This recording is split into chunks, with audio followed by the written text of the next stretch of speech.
அமர்நாத் ராமகிருஷ்ணனின் அறிக்கையை வெளியிட என்று கோரி நடத்தி முடித்த இந்த உண்ணாவிரத போராட்டத்தில் கலந்து கொண்ட யாவருக்கும் என்னுடைய பணியான வணக்கங்கள். காவல்துறைக்கு வணக்கங்கள்.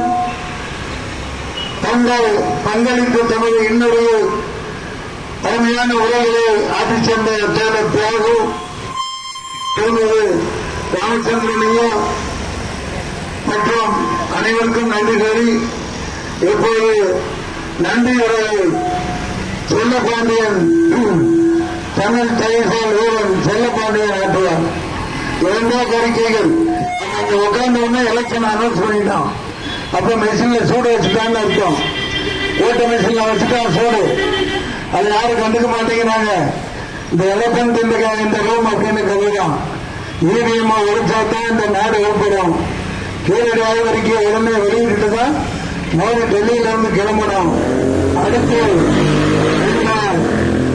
குமரி கண்டத்துல நீர்வழி கப்பலை வச்சு நூற்றுக்கணக்கான தமிழ் ஸ்கை டைவர்ஸ் சீ டைவர்ஸ் வச்சு கடல் ஆய்வறிஞர்களை வச்சு கண்டுபிடிப்புகளை துவங்கணும்.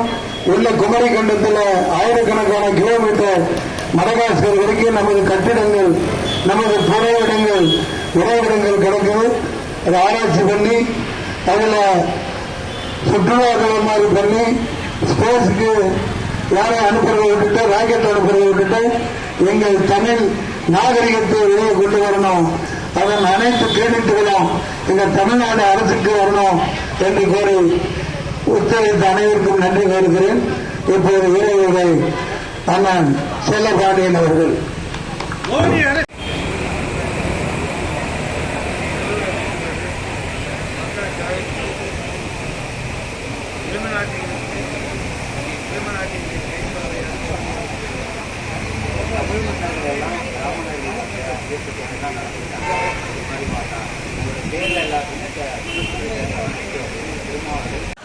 தமிழை இந்த பக்கம் 16 கிலோமீட்டர், இந்த பக்கம் 16 கிலோமீட்டர் தோல்வி எட்டு மற்றும் மக்கள் தமிழில் போய் ராஜாமான் அவருக்கு இந்த பக்கம் மடகாஸ்கர் வரைக்கும்